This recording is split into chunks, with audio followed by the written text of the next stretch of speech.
Eu nunca faria parte de um clube que me aceitasse como sócio. Com essa provocação, eu converso com o presidente da Soma, que é a Associação da Maçonaria de Bauru, além de um currículo extenso aqui, o doutor Maurício Ruiz. Tudo bem, doutor? Tudo bem? Como vai? Tudo ótimo.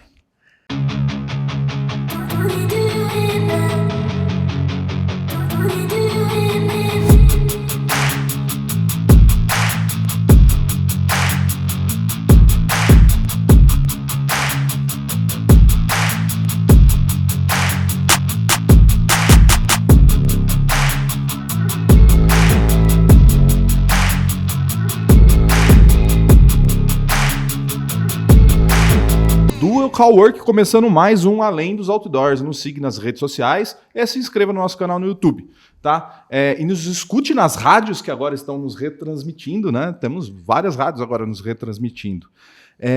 Nós estamos sendo gravado, editado pela Pureza Filmes. Se você quer qualquer coisa de vídeo, a Pureza Filmes faz. E ela tem estúdios aqui em Bauru, em São Paulo, Rio de Janeiro. É só ligar, os meninos te atendem muito bem. Esqueci de algum recado, Paulo? Não, né? Vamos começar, doutor Maurício. Muito obrigado por ter vindo aqui. Eu tenho uma lista de perguntas para te fazer, mas eu nem vou começar pelas que eu estou mais apto a saber as respostas, né? Queria saber, assim, como você é advogado e a nossa querida produtora já falou que você tem uma atuação no direito digital e está tendo muito golpe, né? Você aumentou as reclamações, os níveis de pessoas reclamando que tomou golpe na internet? Muito. E por incrível que pareça, os golpes, antigamente nós identificávamos golpes praticados por pequenos estelionatários. Certo. Hoje nós temos golpes praticados por instituições bancárias. Nossa. Esses golpes de empréstimos consignados. Muito, né? Hoje nós temos uma gama de aposentados. As principais vítimas são os aposentados, que não têm uma certa habilidade com a tecnologia e recebem mensagens, confirmam mensagens, respondem. Quando eles menos perceberem, já tem um empréstimo consignado na sua conta. E muitas vezes o dinheiro não vem para a conta do aposentado, vai para a conta de um terceiro. Então, hoje, a tecnologia é algo muito bom, é algo fantástico, mas que também propicia o aumento dos golpes. Sim.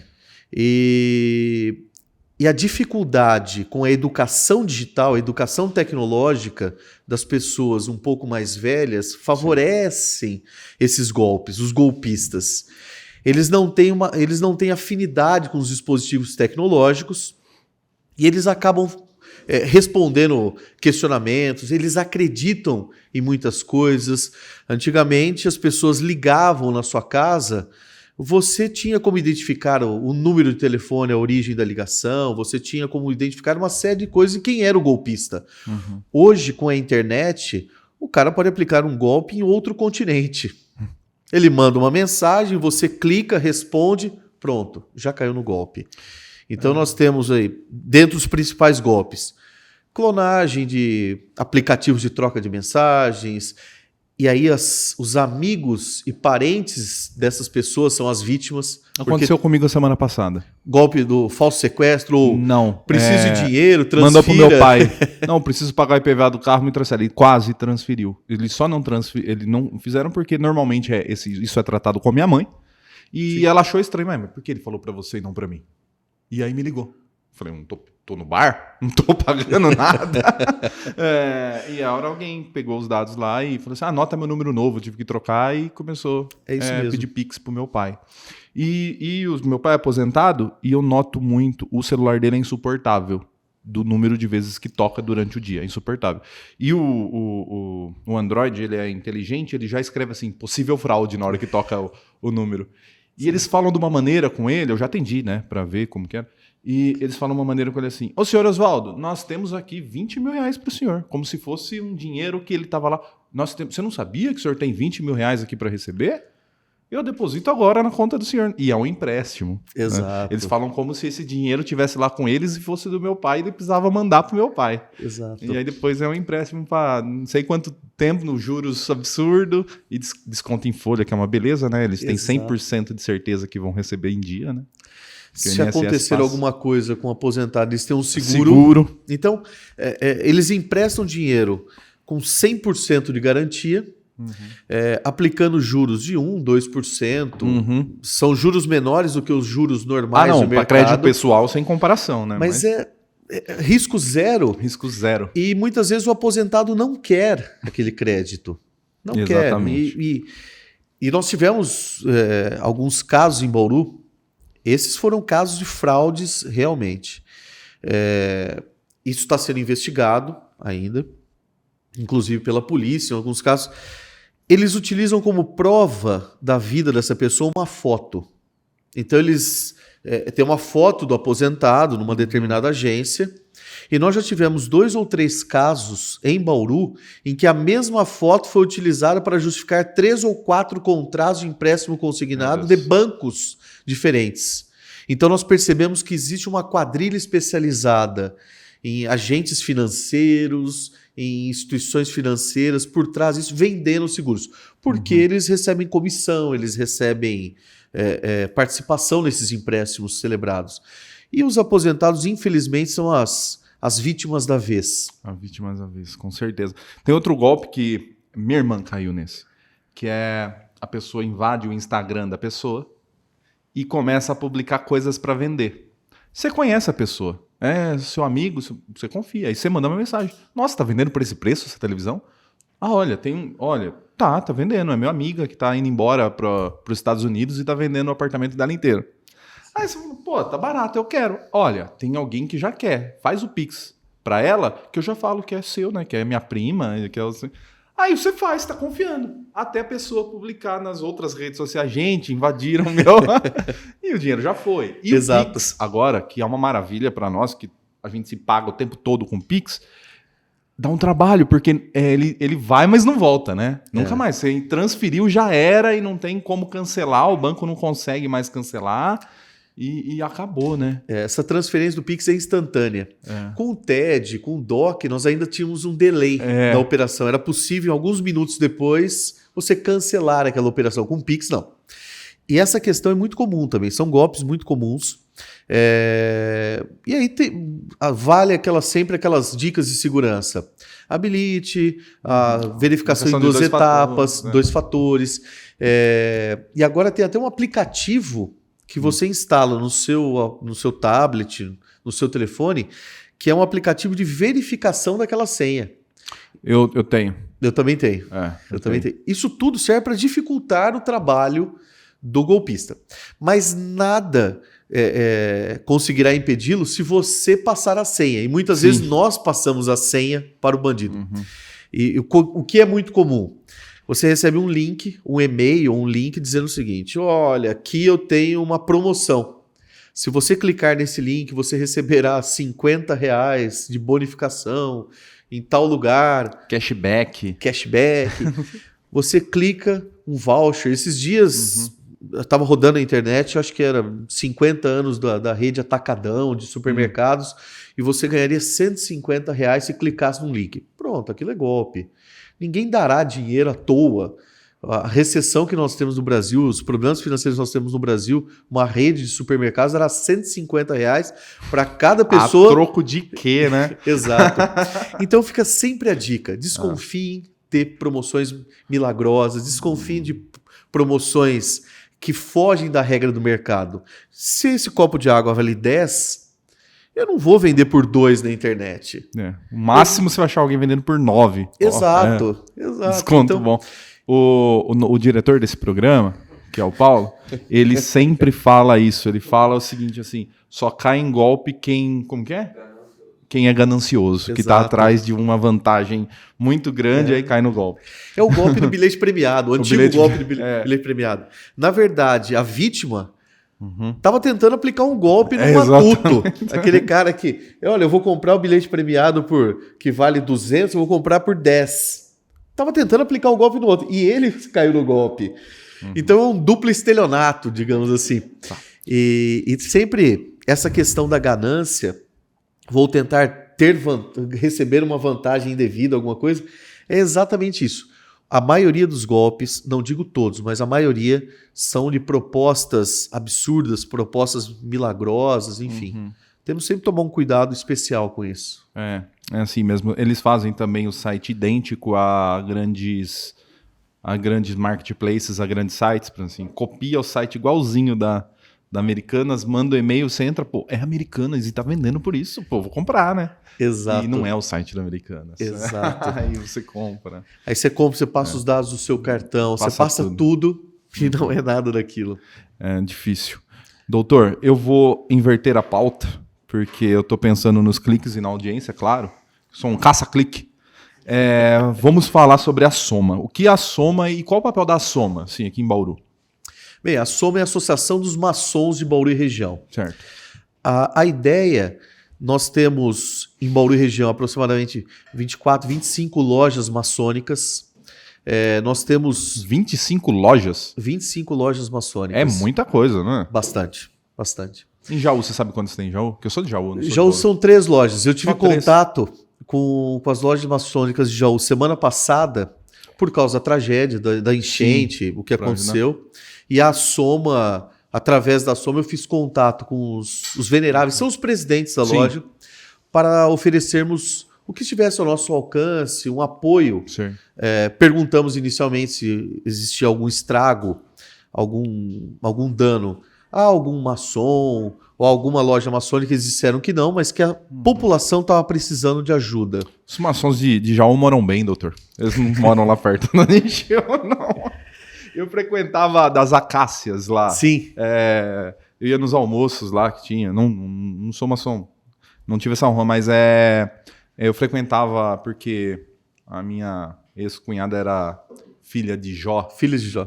Isso. E o namorado dela era Demolei. Era isso. E tinha os eventos Queima do Alho. Exato. No final de semana, normalmente sempre tinha alguma coisa lá. Então a Soma, ela surgiu em 1989 em Bauru, com a ideia de reunir, como nós temos 20 lojas, 25 lojas de Bauru e região, e quando eu digo Bauru e região, nós estamos falando de Avaí, Duartina, Piratininga, Agudos e Lençóis.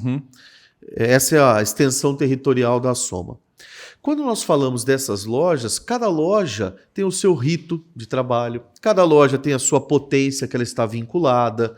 Então nós temos uma certa divergência de forma de trabalho, enfim. A ideia da Soma era reunir todas essas lojas, todos esses maçons de diferentes ritos, diferentes potências, para um fim maior, um fim melhor, digamos assim. Porque juntos somos mais fortes. Toda aquela ideia da união. Sim. E é óbvio que uma loja maçônica... Hoje nós temos as lojas maçônicas de Bauru têm em média 40, 70 irmãos, em média.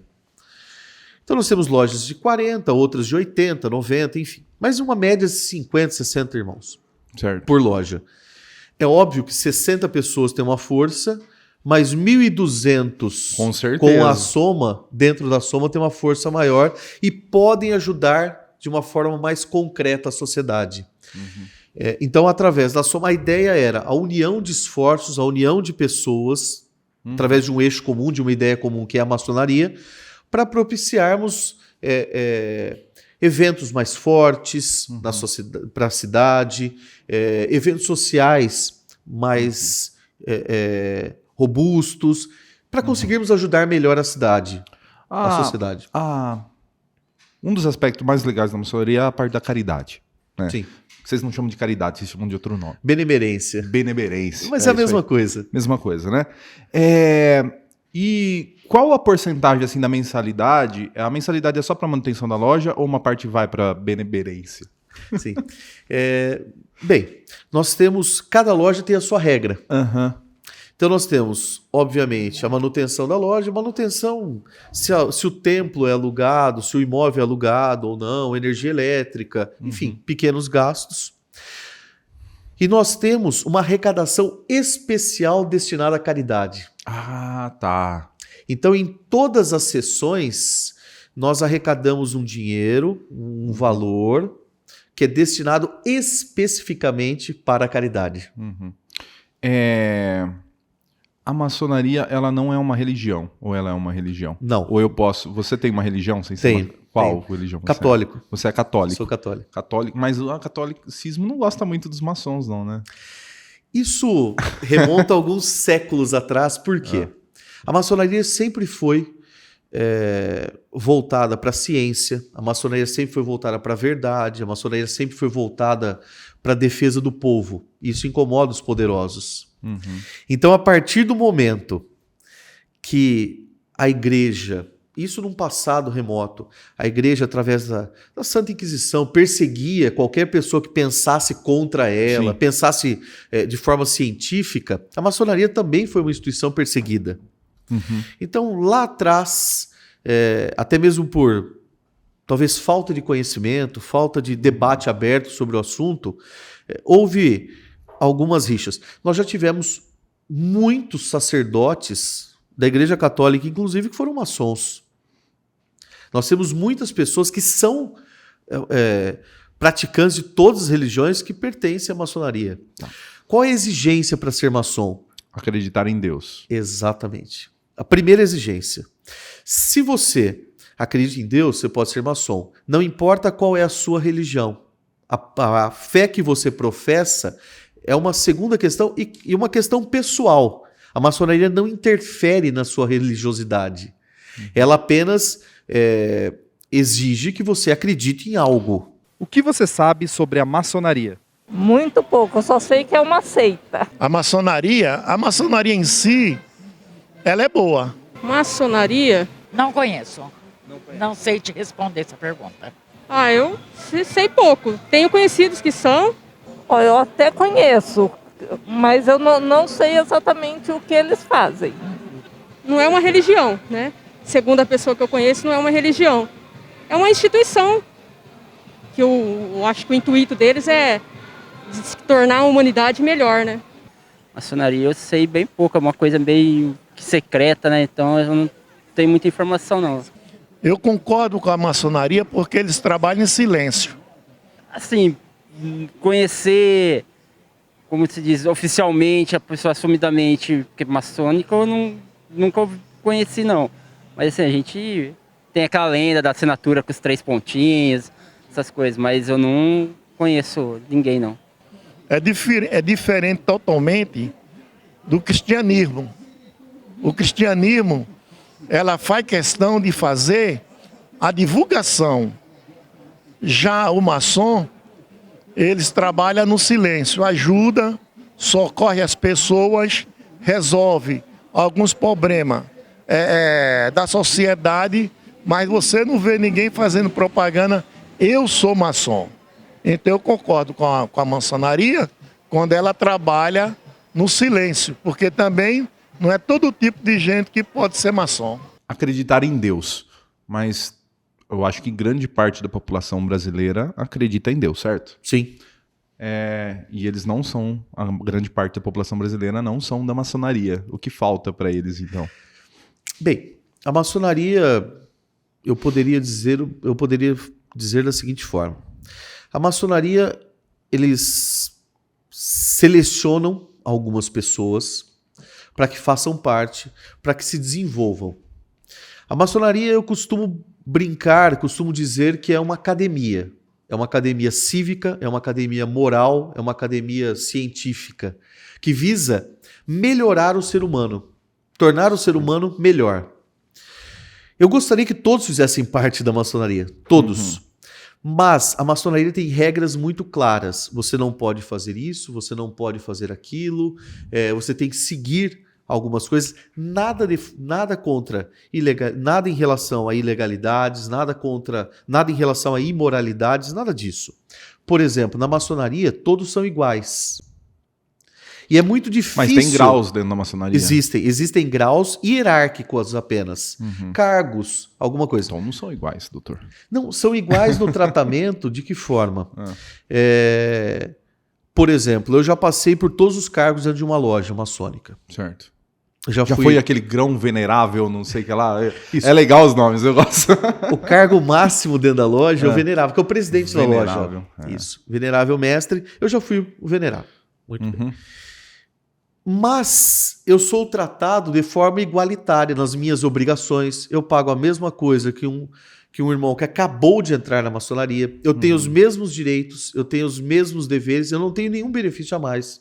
Eu preciso me vestir da mesma forma do que aquele rapaz que entrou ontem na maçonaria, o irmão que entrou ontem na maçonaria, e nós costumamos chamar os maçons de irmãos, Sim. porque nós entendemos que é uma irmandade, nós criamos um laço. Como há outras, né? Sim.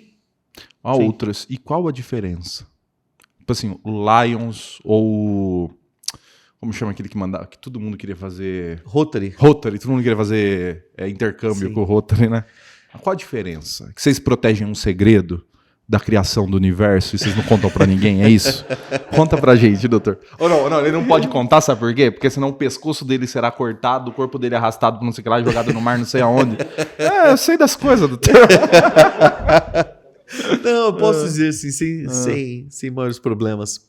A maçonaria é uma instituição centenária. E, como tal, ela foi muito perseguida. Porque, como nós dissemos, ela desafiava os poderosos. Em todos os eventos políticos e sociais importantes que nós tivemos no Brasil, a maçonaria estava presente. Os maçons participaram. Independência, abolição da escravidão, proclamação da República, a Revolução Constitucionalista de 1932 no estado de São Paulo. Então, todos esses eventos importantes em prol da liberdade, da liberdade da sociedade, do povo, a maçonaria estava envolvida. Então, obviamente, isso incomoda poderosos. Sim. E como isso, antigamente, nós não tínhamos a democracia que nós temos hoje, nós estamos falando de séculos atrás. Certo. O que acontece? A maçonaria aprendeu a transmitir as suas regras, os seus comportamentos, os seus ensinamentos de uma forma discreta, nunca secreta. As pessoas dizem, a maçonaria é uma sociedade secreta. Se fosse secreta, as pessoas não se identificariam como maçons. Aí não tinha o endereço da loja, né? Você mesmo mencionou que você frequentou algumas festas. As reuniões abertas. As reuniões doutor. abertas, sim. Mas aí, né? Mas todo mundo sabe onde tem uma loja maçônica, quem é maçom, quem não é. Os graus dentro da maçonaria. Há informações que só depois que você passa certo grau você tem? Sim. Ou tem. Sim. Aí, tá vendo? Eu sei dessas coisas. Lá, tem segredo, tem segredo. O segredo da maçonaria é o que tá no livro O Segredo? Não. O pensamento positivo lá. Você leu O Segredo? Não? Não, nem lia. É uma porcaria. Mas tem muita curiosidade sobre isso. Sabe por quê? Se nós nos reunirmos aqui nessa sala, trancar as portas e vier aqui todo dia, ninguém saber o que a gente faz aqui dentro, a gente pode estar vindo jogar cruzadinha aqui, mas o resto do cowork que tá aqui já vão falar, esses aí estão fazendo não sei o quê, estão fazendo coisa errada lá dentro, porque o problema é não é o segredo, não é segredo, mas assim, quando a pessoa não pode, ela já diz, não pode, então quer dizer que eu não posso ir nessa reunião? Não, pronto, então vou defamar, né? Exatamente. E isso acontece normalmente por ausência de conhecimento. As pessoas muitas vezes aprontam, falam mal, não querem saber, e quando você tenta explicar, também não querem escutar aquilo. Mas garanto que não existe nada sobre os segredos do universo. Outro dia me perguntaram... Começou com pedreiros? Essa a história? Com pedreiro, arquiteto, sei lá. Exato. Alegoricamente, as lendas sobre a maçonaria começaram dessa forma. Que existiam... a maçonaria começou pela transmissão de técnicas de construção aos pedreiros. Por isso se chamam de arquiteto do universo, Isso. o Deus, né? Exatamente. Aquele símbolo tem um esquadro, um compasso, que tem uma simbologia. Tem tudo entrada de cidade, tem lá um G, né? Isso, exatamente. E o G, nós chamamos de grande arquiteto do universo. Em inglês, God, Deus. Mas aqui no Brasil, para não mudar a letra, porque esse é um símbolo universal, então é grande arquiteto do universo, Deus. Certo. E a questão do poder político da maçonaria? A maçonaria interfere em eleição? Porque nos Estados Unidos a maioria dos presidentes, já dos 50 e poucos presidentes, um só não era maçom, né? Todos os outros eram da maçonaria. né? Existem pessoas, muitos políticos que são maçons, muitos. Atualmente, o ex-presidente Michel Temer é Ele maçom. cara, não precisa nem falar, doutor. Já tá na cara. O atual vice-presidente, o Mourão, é maçom. Ah, Então nós temos muitos políticos que são maçons. Mas eu não vejo isso, e isso é bom explicarmos algumas coisas. Nós não discutimos algumas coisas dentro de lojas, em sessões maçônicas. Primeiro, política partidária. sim. Nós não discutimos essas questões. Não discutimos religião ali dentro. Futebol pode até. E negócios? Tem negócio dentro da maçonaria? Existem Tem. muitos negócios. Por quê? É uma forma, você confia, você tem um elo a mais de confiança Sim. em relação àquela pessoa que pertence à sua loja ou pertence Porque à maçonaria. se essa pessoa pisar na bola com você, vai ficar mal com todo o grupo. né? Exato. Então, como você acabou de conhecer um amigo, só que esse amigo vem endossado por outros 30 amigos. Falou, olha, pode fazer negócio com ele, alguma coisa nesse sentido.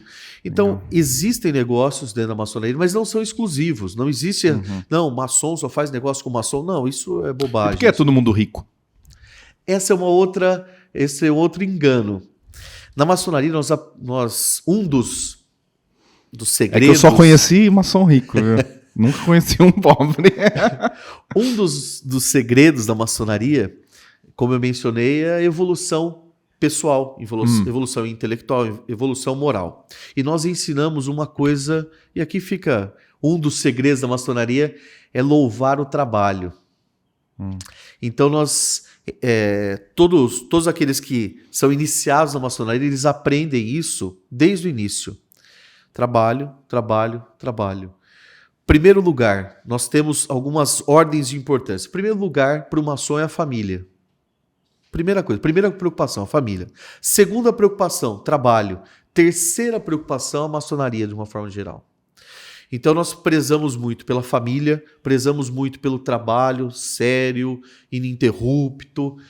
Então muitas vezes as pessoas se confundem. Falam, olha, o maçom é rico. Não, veja quantas horas por dia ele trabalha. Veja o que ele faz. Eu não conheço, e aqui eu posso dizer para você, nenhum maçom que é bem sucedido, que tem uma condição de vida estável, que seja vagabundo. E o que pode causar expulsão? Tem expulsão? Tem Na maçonaria? muitos. Muitos. Nós temos muitos casos de expulsão. A partir do momento que você viola um compromisso que você teve com a maçonaria, compromisso do quê? Compromisso de regularidade, compromisso de seriedade, de moralidade. Aprontou alguma coisa, seja dentro da maçonaria ou fora, Entendi. existe um processo maçônico, como se nós temos um poder judiciário dentro da maçonaria, nós temos tribunal de justiça maçônico, nós temos processos maçônicos, nós temos um código penal maçônico. Violou as regras da maçonaria ou do mundo comum, digamos assim, não que a maçonaria seja um mundo especial, mas violou. Eu já ia agora, mas... Já antecipei. Mas violou. Você pode cometer falhas e crimes maçônicos e crimes comuns. Como se fosse, mais ou menos, olha, você é político, você pode cometer um crime de responsabilidade e um crime comum. Sim. Então aqui nós temos crimes comuns e crime que praticados fora da maçonaria e os crimes maçônicos, praticados dentro da maçonaria. É aberto um processo, existe Ministério Público, existe Tribunal de Justiça, existem julgadores da maçonaria. Chato pra caramba, hein? Meu Deus Bem do céu. burocrático. Bem burocrático. Vamos falar de coisa legal da maçonaria. Vocês têm um bode preto lá dentro? Isso é uma pergunta que todo mundo faz também. Por que essa questão do bode e tudo mais? Como eu mencionei antes, a questão da maçonaria, o maçom, nós também aprendemos a arte da resiliência. Nós somos muito resistentes, nós tomamos pancada e nós aprendemos a resistir, a perseverar, enfim. E o bode é um animal resiliente, é um animal que vive na caatinga, ele come terra e o bicho está firme, forte, nos piores Certo. ecossistemas do mundo, o bode está lá. Então nós nos identificamos com maçom, como maçons em relação ao bode, principalmente por isso, porque nós somos resilientes. Existem também várias alegorias, folclore sobre isso, dizem que, olha, você quer contar um segredo, você conta pro bode que ele não vai contar para ninguém. Mas aí você poderia contar para um gato, para um cachorro, um papagaio não, que ele falaria, Fala. Você conta pro papagaio, ele falaria. Você assistiu o filme já The Witch, A Bruxa? Que é assista. O bode que atenta a ela. É muito foda. Não, mas é um terror psicológico muito bem colocado, viu? É muito bom, não é besteira esses filmes idiotas. Não é um filme idiota, não. Já vou falar que esse bode, a maçonaria, alguma coisa assim. Pode ser. Eu tinha um advogado, eu era chefe de gabinete da prefeitura, e meu advogado era o Dr. Mori, de Barra Bonita. Um senhor de uma cultura, ele acordava 5 horas da manhã para ler Montesquieu. Aí ele chegava 8 horas da prefeitura já... com as ideias, assim. Aí ele me contou que uma vez na loja dele, os caras lá pegaram um bode pra zoar os iniciantes, uma coisa assim, pra falar, pra fazer um trote. Sim. E o bode fugiu.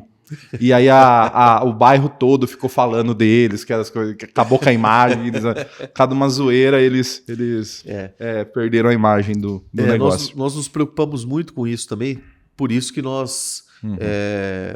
com a imagem que nós passamos para a sociedade em relação a tudo isso, porque as pessoas já criam fofocas, já criam imagens. Sim. Então, se você faz algo estranho, esquisito, já vão falar. Tem ritual?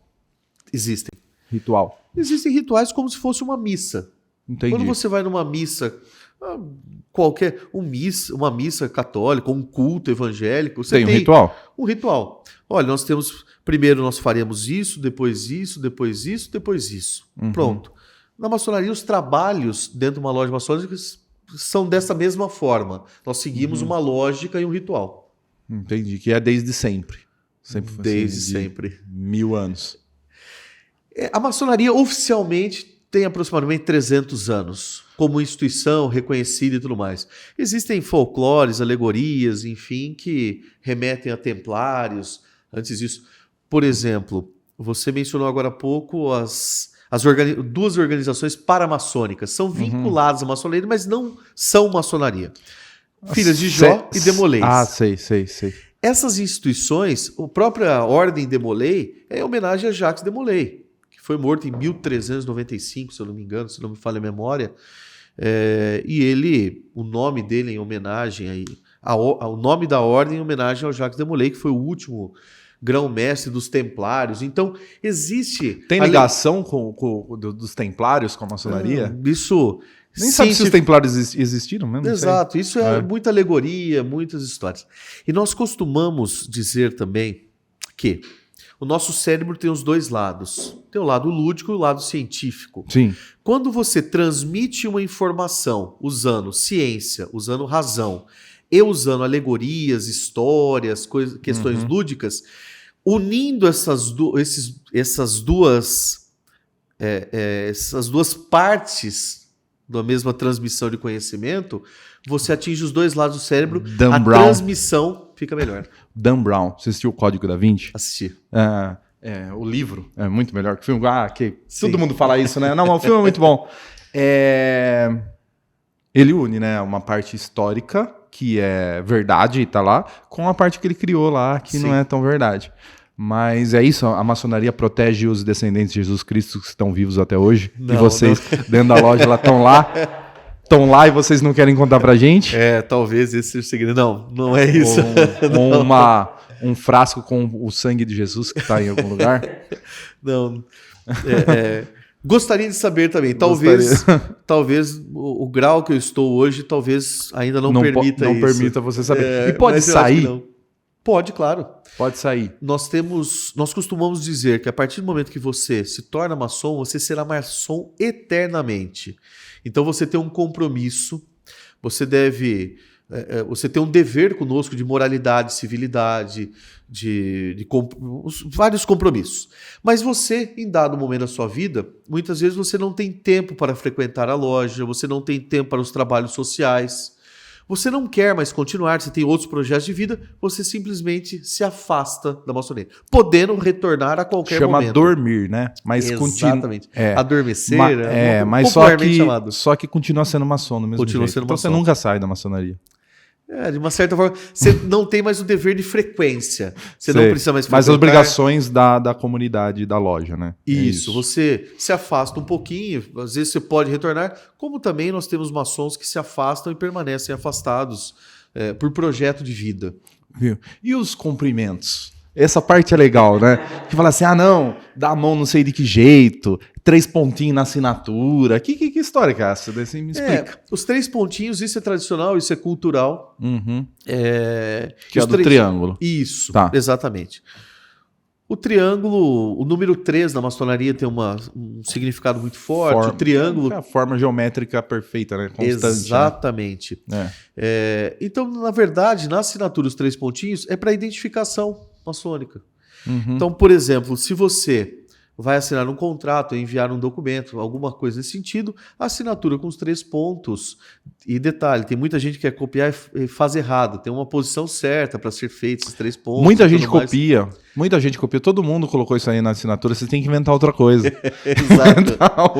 Agora, eu fico pensando, os advogados utilizam muito certificado digital. Como nós vamos assinar com certificado digital, não tem os 3 pontos e nada disso. Mas essa questão de toques, de aperto de mão, vira essas assim, coisas, coloca o dedo não sei aonde. Exato. Isso é muito folclore também. O que mais nós temos bobagem de internet, mitos. Não, que tem a questão da homossexualidade na maçonaria, né? E olha, que para você ser iniciado lá, eu não vou falar aqui por falta de respeito na frente do doutor com tantos títulos, né? Mas falam que você tem que fazer certas coisas lá pra entrar. Não, isso, pelo menos a maçonaria que eu conheço, já frequentei várias lojas, várias iniciações, nunca vi isso. Talvez exista. Mas existe uma coisa interessante, você está falando sobre isso.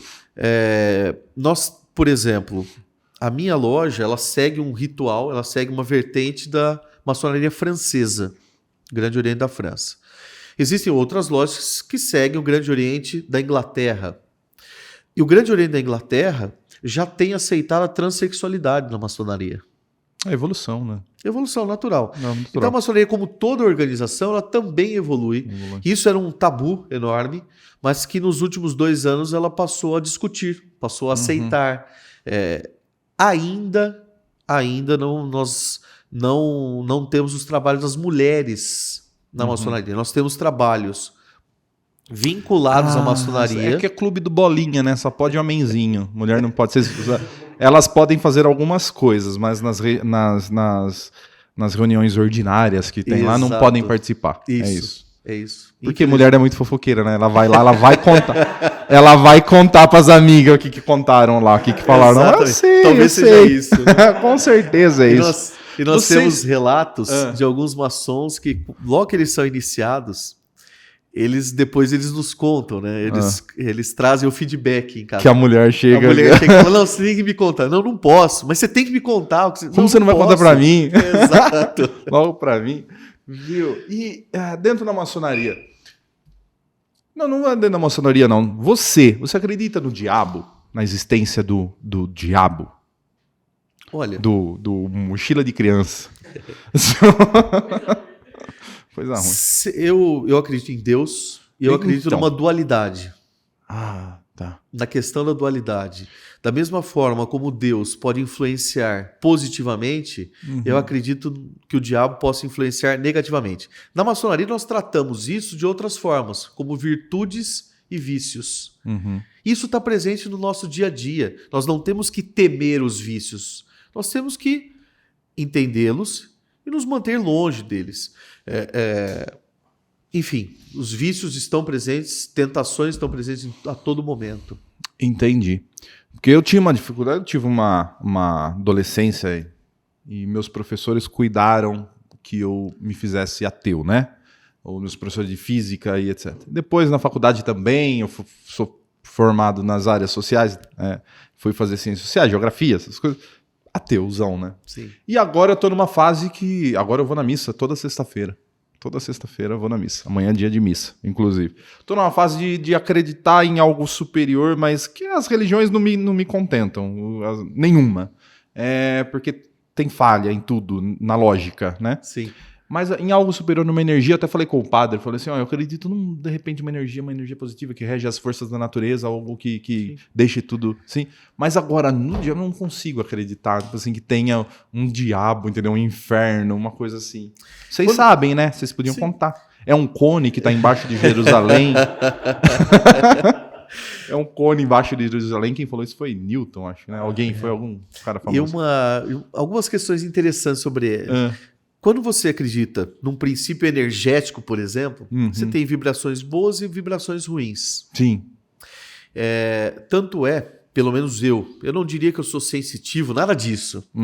Mas, às vezes, algumas pessoas, você chega num ambiente, você tá sente carregado, um ambiente ruim. Você não se sente bem naquele ambiente. Eu acho que isso pode ser, sei lá, a luz... ou o cheiro que você não percebe, mas tem alguma coisa. Mas pode ser também essa questão energética. Eu tenho um amigo, que é um padre, que ele, inclusive, ele celebrou o meu casamento. Padre Rubens, aqui de Bauru. Ele é exorcista pelo Vaticano. Ele fez direito. Não sei se ainda está, mas ele já foi juiz do Tribunal Eclesiástico aqui de São Paulo. Ele ficou muito tempo em Roma, estudando direito canônico e tudo mais, e ele é exorcista oficial do Vaticano e tudo mais. Eu acho que isso ele poderia explicar um pouquinho melhor do que o Padre Rubens. Por favor, porque eu preciso questionar esse cara. Que a primeira coisa eu falar assim, exorcismo não existe, padre. Agora conta o que é. Que eu não acredito. Ele celebra o rito maronita. As missas dele são sábado à tarde, 5 horas da tarde, mais ou menos. É uma igreja muito pequena, cabe umas 30 pessoas na igreja. Uma igrejinha linda, antiga, muito pequenininha. Nossa, do lado do hospital de base. Preciso ir nessa missa. Eu vou lá. Não, agora eu tô um cara que tá apreciando as missas. Eu gosto de padres que tem a homilia um pouco mais apurada, que conseguem discursar legal. Eu aprecio essa parte. E agora eu vou entregá-lo também, viu? Ele vai na missa durante a semana, que é mais curta a missa, não é? 45 minutos, mais ou menos. Meia hora, 40 minutos. No sábado e domingo é 1h15. Tem uma em Piratininga, aqui do lado, que é 4 horas da tarde, só vai as moças, as senhoras moças. Que tem a fita lá, que são as... Devota de Maria lá.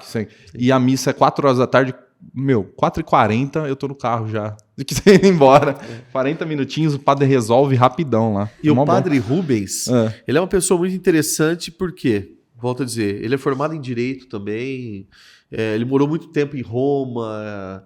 Volta e meia ele volta para Roma para se atualizar dentro dessa questão do exorcismo. Ele é o exorcista oficial da Igreja Católica. Esse cara que eu preciso falar. Ele tem várias coisas, mas é bem interessante, você vai gostar do papo dele. Doutor, vamos falar, você tem uns hobbies, né? Você, além de tudo isso, de ser advogado, presidente da Soma, você gosta de carro? Você gosta de correr ou você gosta de colecionar? Qual é a sua relação com isso? Não, eu prefiro correr. Você gosta de velocidade? Eu gosto de velocidade. Desde a minha infância, meu pai tinha uma propriedade rural e meu tio já tinha esse hábito também, o irmão da minha mãe, que já faleceu há alguns anos. E num dado momento, meu tio construiu uma pista no pasto dessa propriedade rural. Ele construiu uma pista de gaiolas, aquelas gaiolas. Sim. Gaiola é um motor de carro, para quem não sabe, gaiola é um carro, tira toda a lataria, coloca uns tubos soldados para se capotar, não ferir ninguém, e o motor de carro. E nós começamos a correr lá, isso antes na infância, juventude e tudo mais. Depois esse hobby virou uma coisa mais séria, participamos de corrida de autocross, que é velocidade na terra, no estado de São Paulo, em Brusque, Campeonato Brasileiro, não diria que é o Campeonato Brasileiro, mas é um festival brasileiro chamado Fenagipe em Brusque. Chegamos a correr lá, corremos várias etapas durante vários anos do Campeonato Paulista. Depois paramos um pouquinho, abandonei esse hobby, mas fiquei no Jeep. Aí eu me tornei jipeiro. Andei um pouco de Jeep, mas parei um pouquinho também. Hoje meu hobby é kart. Sua esposa gostava? Porque as mulheres Não, odeiam isso. odeiam. É. E sem contar a tralha que junta isso. Então, Né? chega tudo cheio de barro. Tudo, Exatamente. E você faz uma trilha de Jeep, você programa para sair 8, 9, 10 horas da manhã. O retorno previsto para 5, 6 da tarde. Você volta 2 horas da manhã, cheio de lama. Quebra Jeep no meio do caminho, atola Jeep no meio do caminho. E você gasta um dinheiro que ela queria ir pra Disney e você tá gastando em ferro velho. Exatamente. Hoje nós criamos um grupo, nós temos, esse ano é o 5º ano, nós corremos de kart esporadicamente. E aí nós juntamos todos aqueles apaixonados que eram os nossos amigos, muitos nós já nos conhecíamos há vários anos, e criamos um campeonato de kart chamado legal. Copa Kart aqui na região. Por causa da pandemia, nós passamos os 2 últimos anos correndo aqui em Bauru, mas o projeto é levar para outros lugares Legal. do estado de São Paulo. Eu corri de kart uma vez, numa pista aqui em Bauru, pra frente do Alameda Quality Center. Sim. Passei Tem o kart Z ali. Eu fui lá correr. E eu achei, kart é uma brincadeirinha de criança, né? Fui com o meu personal trainer. Aí, eu achei muito duro. Eu falei, mas não tem direção hidráulica? Os caras, mulherzinha agora, quer direção hidráulica? Falei, meu carro é muito mais fácil de dirigir do que isso aqui. Era duro pra virar. Sim. E aí, beleza. Fui lá, nossa, fiquei com dor aqui. No dia seguinte, o pescoço doía. Mas doía o pescoço, torcicolo. Nunca mais voltei. Aí que bobeira. Eu falei assim, não, se vocês forem correr de novo, vai que eu fico bebendo na beirada da pista. Pá. E calor, aquele capacete. Nossa, não curti não, doutor. Não, mas kart é algo... Durante os 30, 40 minutos que você está dentro de um kart, com o capacete fechado, você não pensa em outra coisa. Extremamente só relaxante. Na próxima curva, né? Próxima curva e tentar desviar do amigo da frente que rodou alguma coisa assim. Isso também é importante. É importante. Você não pode pensar só na próxima curva, tem que pensar em desviar dos outros. Eu foquei na corrida em ficar na frente de alguém. Tipo assim, pra não ser o último. Eu não sou muito competitivo em tudo que eu vou fazer. Por exemplo, a gente começou esse programa, os meninos me convidaram, vem apresentar um podcast. Eu falei, não, podcast eu não apresento, vamos fazer um talk show. Itinerante, que a gente pode ir para todos os lugares. E se não for para ser o maior, eu não venho. Então a gente tá trabalhando numa frequência muito alta para ser uma... Então eu não consigo ir lá e... não, vai participar, não vou participar. Eu vou é para ganhar o negócio. Né? Mas eu tenho uma coisa, uma proposta que eu acho que talvez sejamos mais velozes nessa questão. Nós temos um perfil físico muito parecido, podemos competir em carrinho de rolimã, na ladeira. Nós vamos ganhar de todo mundo em relação a isso. Vamos chegar lá a 250 por hora lá embaixo. Não sei como nós vamos parar, mas... O peso ajuda, né? A gravidade. Exato. Vamos lá. A gravidade tem alguma coisa a ver com a maçonaria? Não. Newton era maçom? Não sei. Caiu aquela maçã, a maçã é o pecado. Maçã, não sei. Vou fazer uma associação. E, putz, além de você gostar de velocidade, você tem o hobby de mergulho. Sim. Né? Você tem a carteirinha, você é mergulhador profissional? Sim, tem umas credenciais de mergulho. Eu comecei o mergulho, tem algumas histórias interessantes sobre o mergulho. Eu comecei a mergulhar por volta de 1996, 97. Fiz o curso aqui em Bauru, 97. Eu mergulhava na praia, brincando. Não, eu quero ir além, eu quero ficar mais... Quando você mergulha numa piscina, você tem uma sensação muito gostosa. Fica lá 30, 40 segundos, gravidade zero, sem barulho, aquele visual muito bacana. Falei, eu quero ir além, eu quero ficar 1 hora embaixo d'água. Estava começando aquela questão do mergulho autônomo, popularização do mergulho. Fiz o curso aqui em Bauru, metade da década de 90, mais ou menos, final da década de 90, e comecei a mergulhar. E em casa... Na minha casa eu costumo dizer que todo mundo tem 2 opções. Ou é mergulhador, ou fica na praia cuidando do chinelo, alguma coisa assim. Como ninguém gosta de ficar de fora, todo mundo mergulha. Que legal. Mergulho em família. Minha esposa, meu irmão, minha irmã, minha cunhada, minha mãe mergulha também. Tem até uma história engraçada, nós estávamos mergulhando, minha mãe infartou embaixo d'água, mergulhando. Isso, acho que 2005, mais ou menos. E aí depois fiz alguns cursos, depois eu reencontrei o mergulho com cursos de especialização, com cursos... enfim, curso de especialização dentro do mergulho.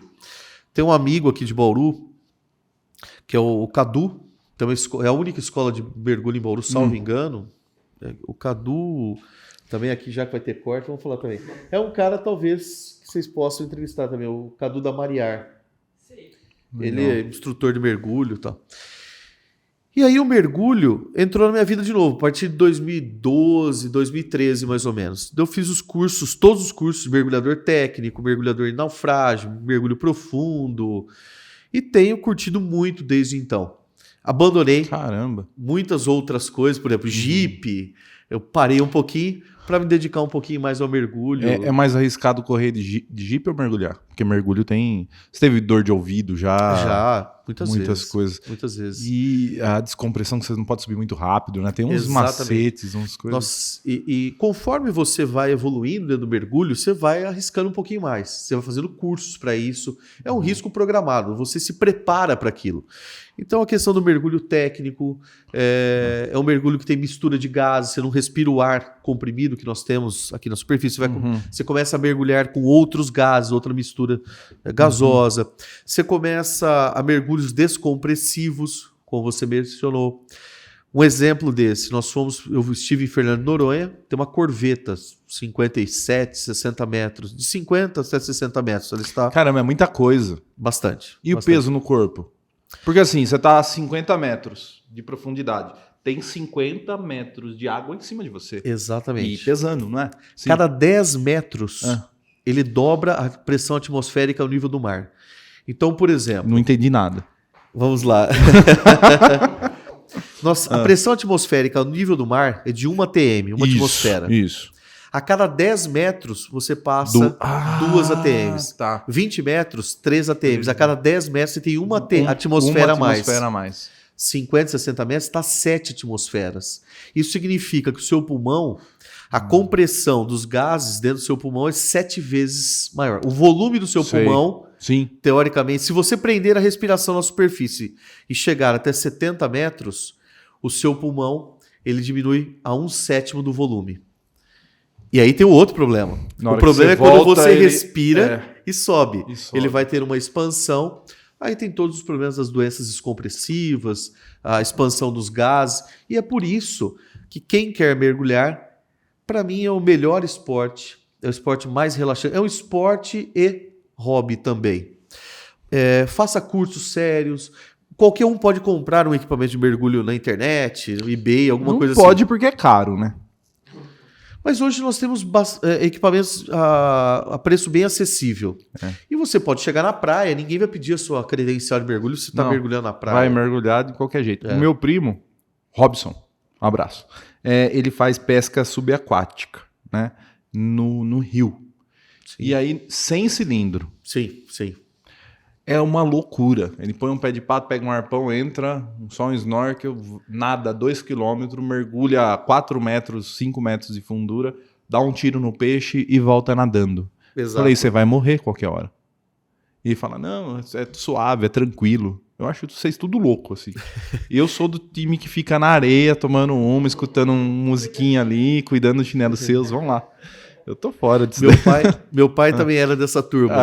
Então nós saímos para mergulhar, eu, meus irmãos, minha mãe, pegávamos o barco até uma ilha próxima, até alguma coisa assim, saímos para mergulhar, voltávamos, ele tava lá tranquilo, sossegado na beira da praia, tinha tomado a cervejinha, um camarãozinho dele, ele tava lá. Eu ia tranquilo. Ser um bom companheiro pro seu pai. Nisso daí eu sou bom mesmo. Doutor, o senhor é professor também, né? Sou. Você dá aula no CTI da Unesp, é isso? Isso, exatamente. Isso, do quê? Legislação aplicada e ética profissional. Nossa, que matéria engraçada. Acho que os alunos têm... hoje nós vamos ter aula de legislação e ética. Exatamente. Como o objetivo do CTI é uma escola muito exitosa na formação dos alunos. Sim. O nosso objetivo principal é formar pessoas com habilidades técnicas, formar a pessoa como um profissional técnico. Certo. Caso ele é um profissional... Quando ele se forma no CTI, às vezes alunos com 16, 17 anos, eles são técnicos industriais, em informática, mecânica, eletrônica, estão prontos para o mercado de trabalho. Muitos optam pela continuidade acadêmica, enfim, mas eles estão prontos como técnicos para o trabalho. E a nossa percepção é, se eles estão prontos para o mercado de trabalho, eles devem estar prontos como cidadãos, Sim. conhecendo o direito trabalhista, suas obrigações perante a sociedade, direitos humanos, nós discutimos essas questões. Por quê?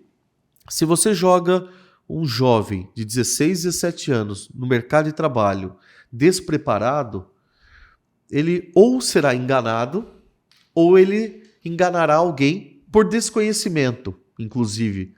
Então a ideia é formá-los em todos os aspectos. No CTI, nós temos algumas aulas como gestão de negócios, legislação aplicada e ética profissional. Nós discutimos qual é o papel dele na sociedade, de um técnico na sociedade. Uhum.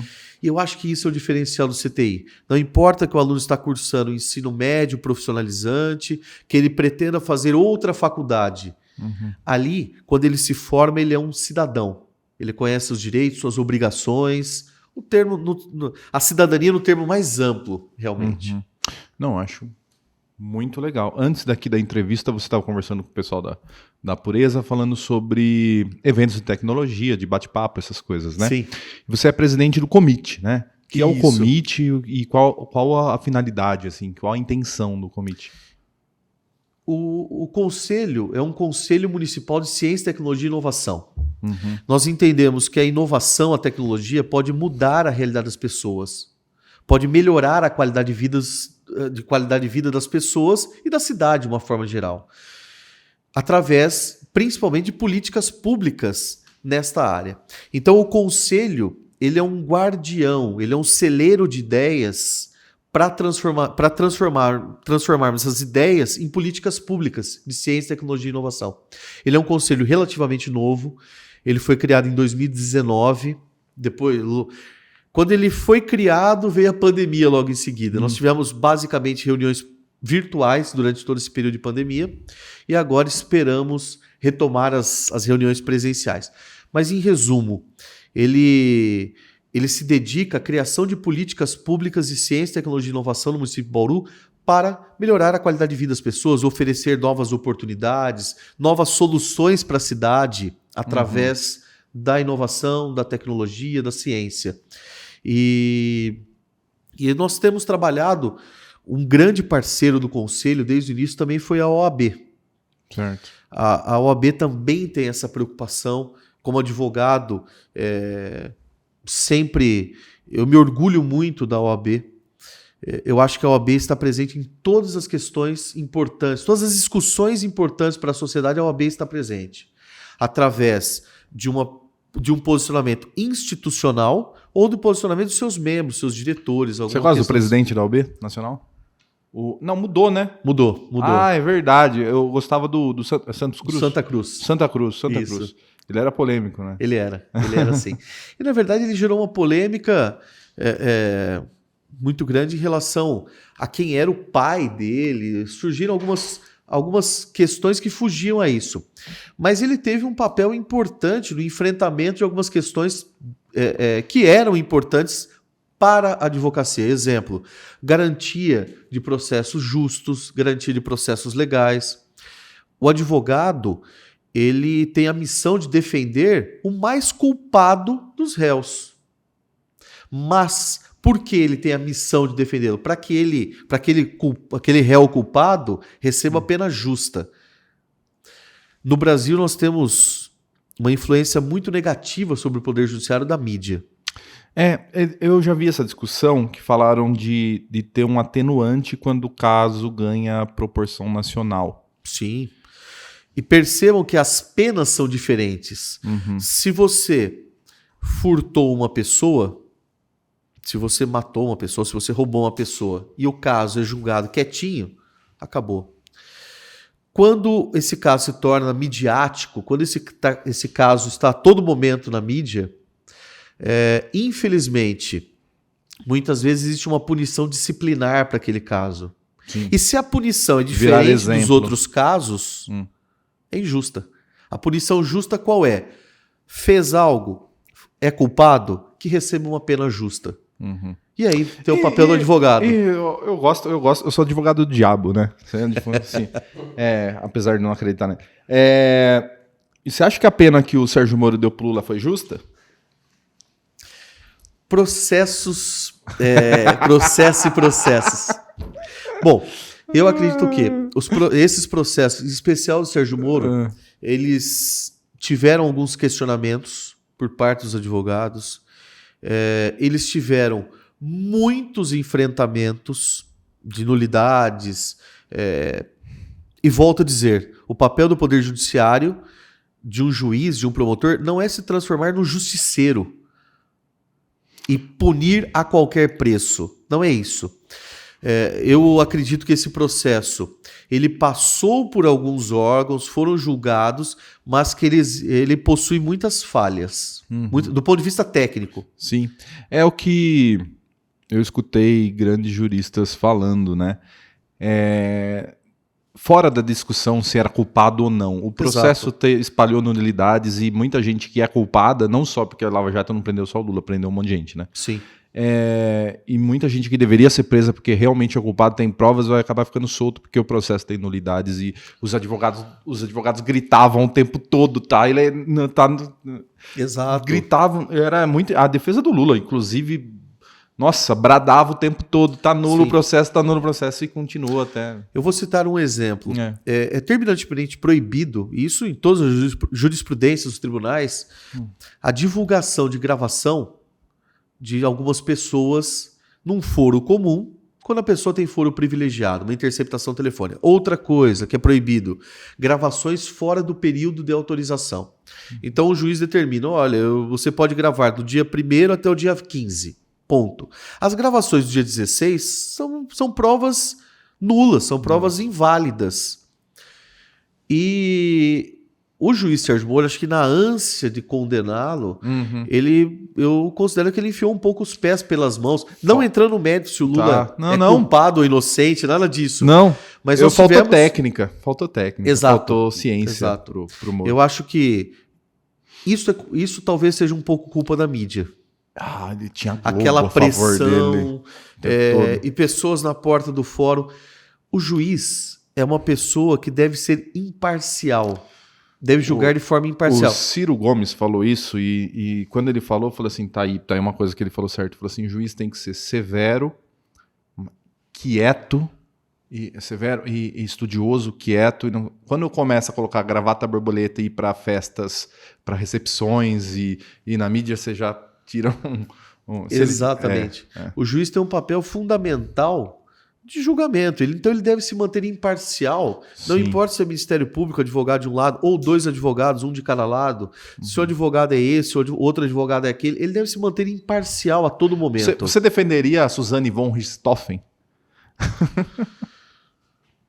Dependendo do que ela pedisse, olha, eu preciso de uma defesa. Por exemplo, eu estou sendo acusada disso, e a pena foi excessiva. Defenderia apenas para o ajuste da pena.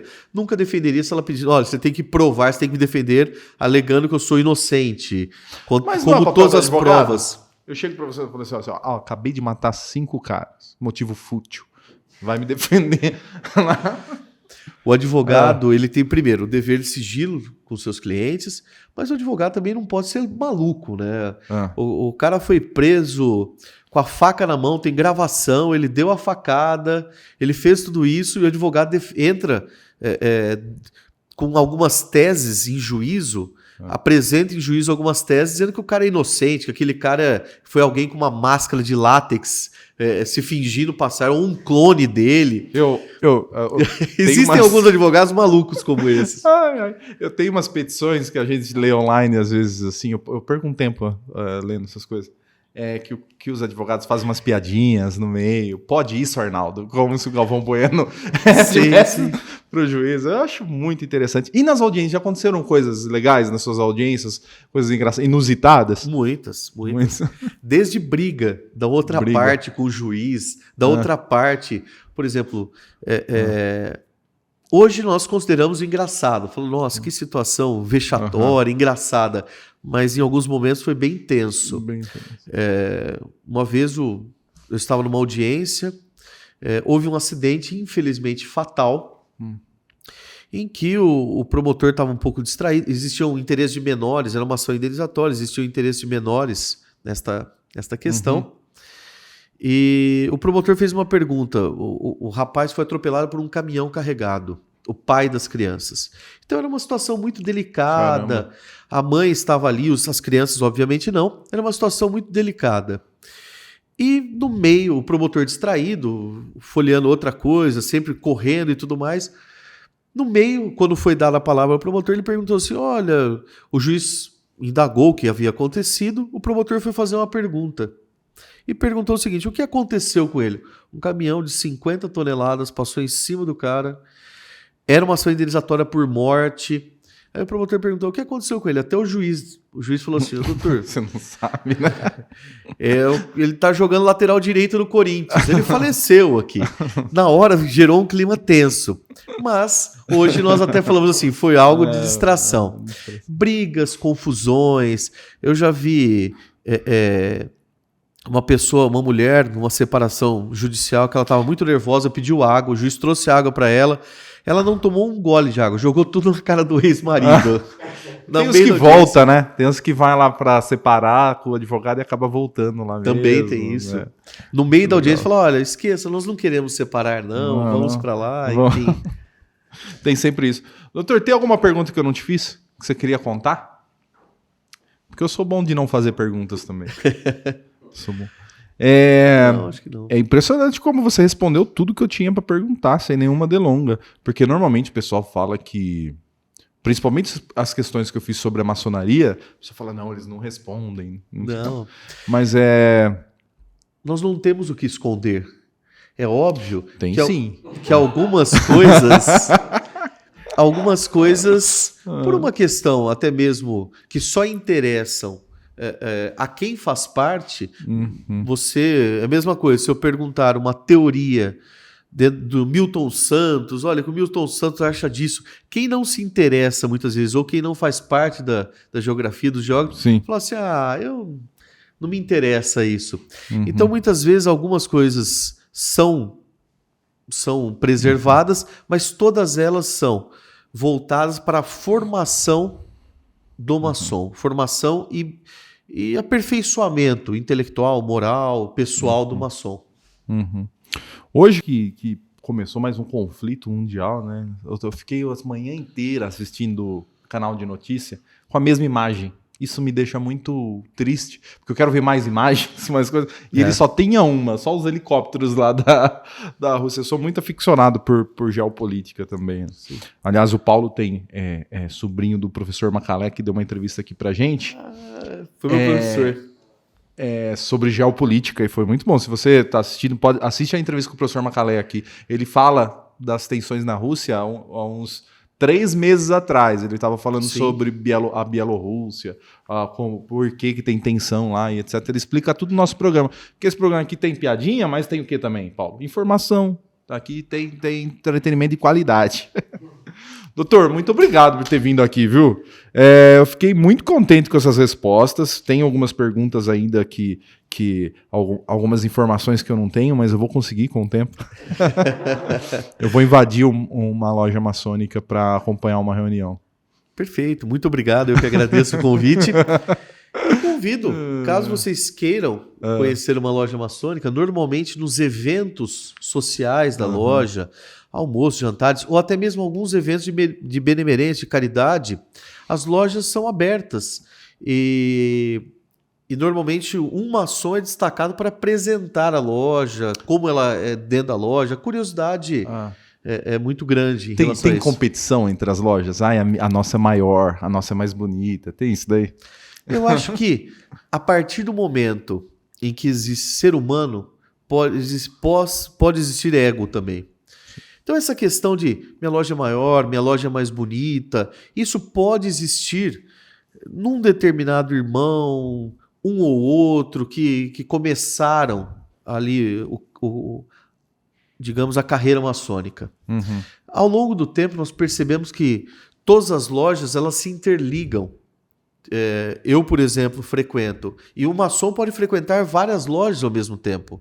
Ele não é exclusivo de uma loja. Quando ele muda de cidade, ele leva uma carta, não leva? Leva uma carta. Pra apresentar na outra. Isso, e é uma carta de apresentações. E normalmente, quando ele muda para essa cidade nova, ele se filia a essa nova loja, ele passa a frequentar, que também é um facilitador da criação de laços sociais, de elos sociais. Ele vai conhecendo pessoas através da loja, vai participando de eventos, então isso favorece muito. Ô Paulo, eu vou criar nossa própria irmandade. Irmandade além dos outdoors. Além dos outdoors, vou criar nossa própria irmandade. Muito bacana, mas muito bacana para falar mesmo. Que é até um alerta contra golpes.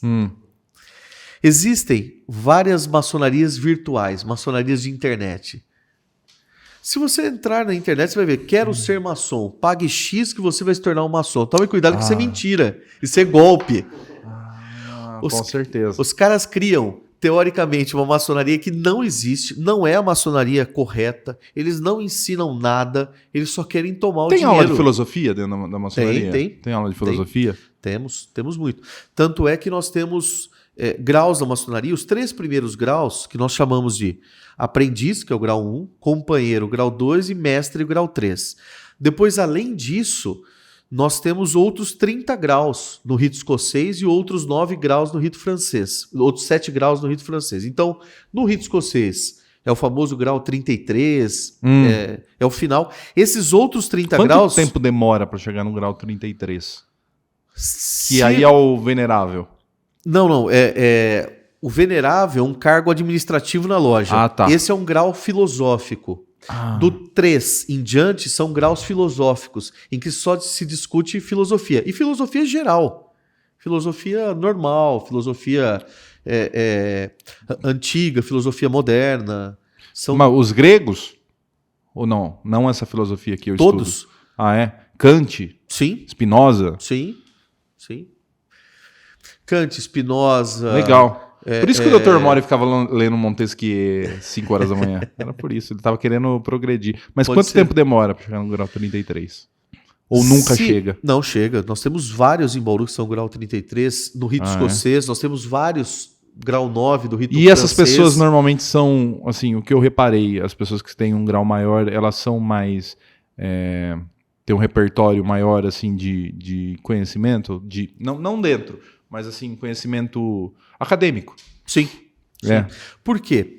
A cada grau, você precisa fazer um trabalho sobre aquele grau, sobre a filosofia do grau, sobre a lenda do grau, como aquilo se reflete na sociedade, como você aplica aquela filosofia daquele grau na sociedade. Certo.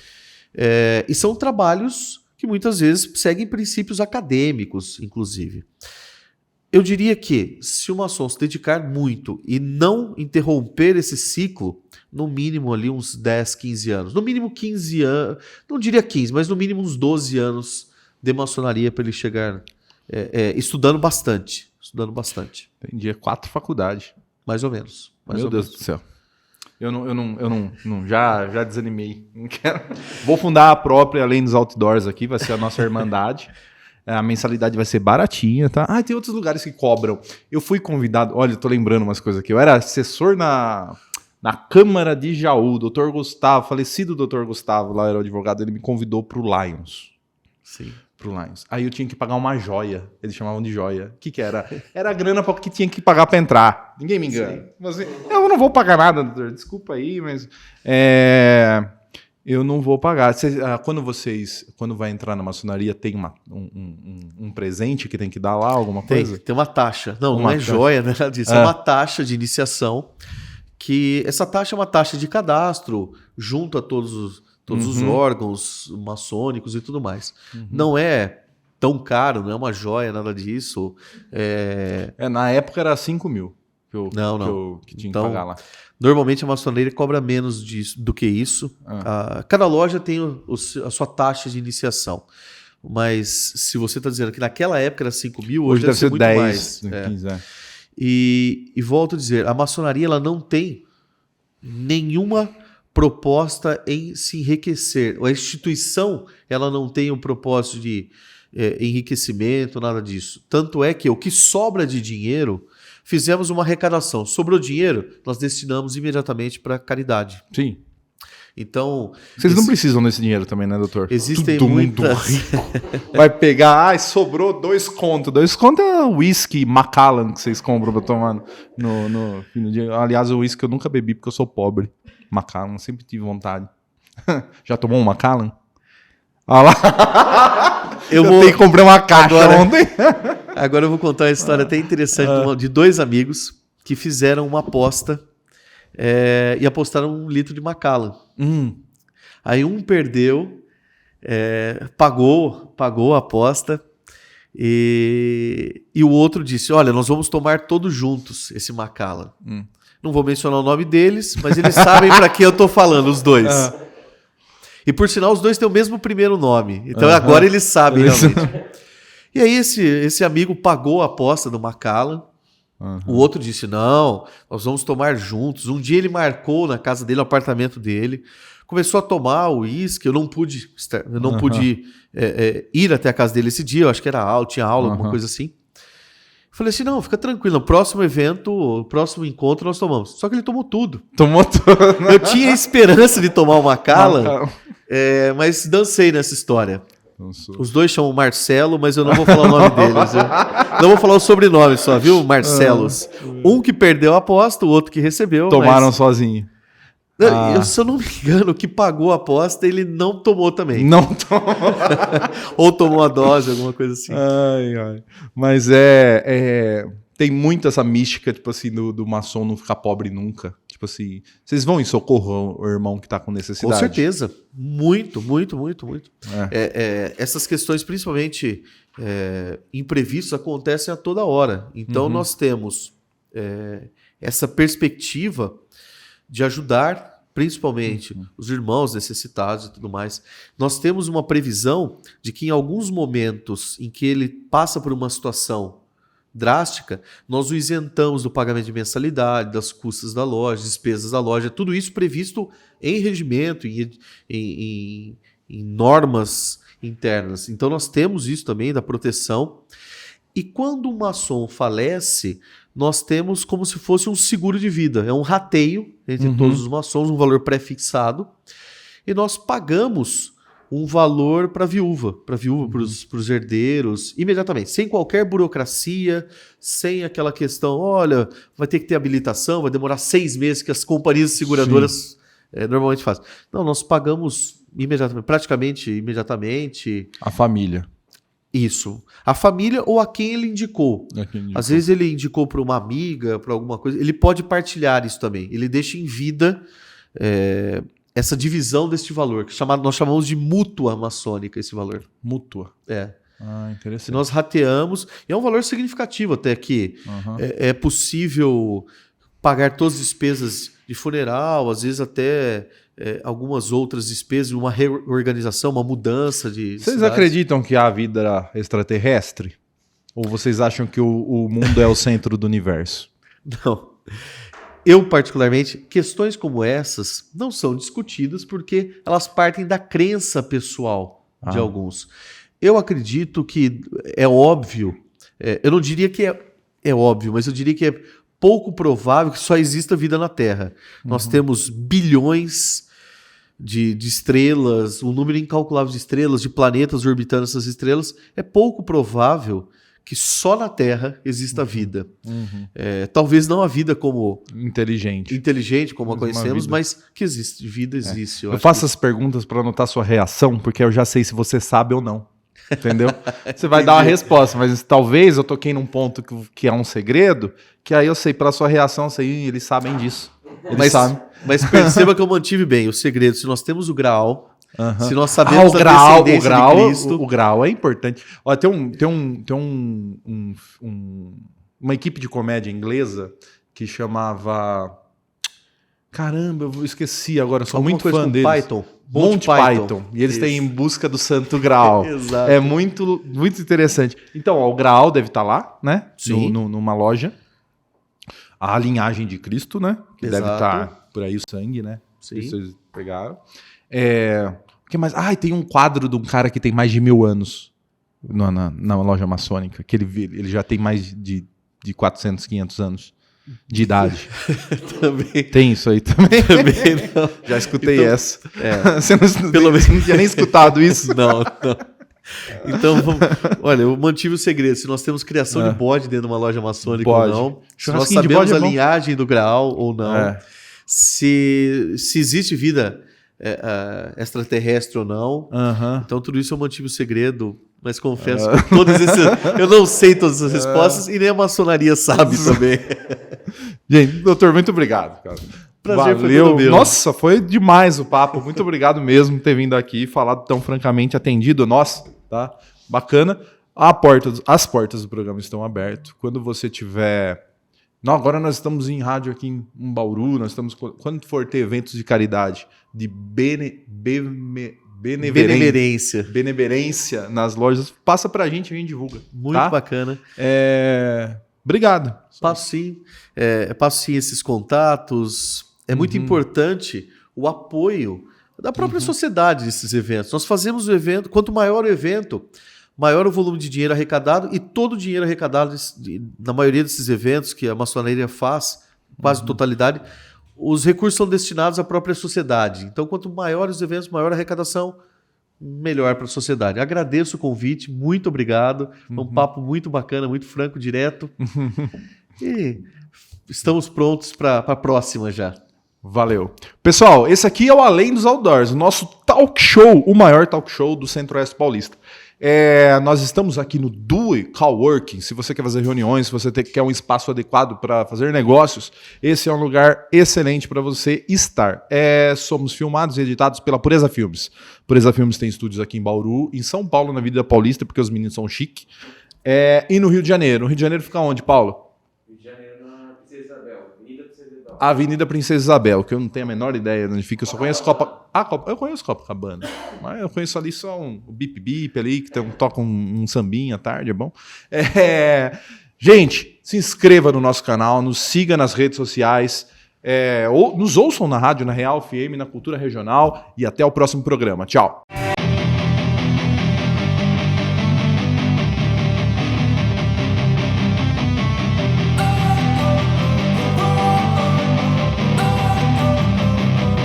Don't wanna sleep in, cause I got something to prove. I gotta take what I hate and finally make a move. I think of you and all the shit you don't do. Well, I'ma make hella sure that I don't become you.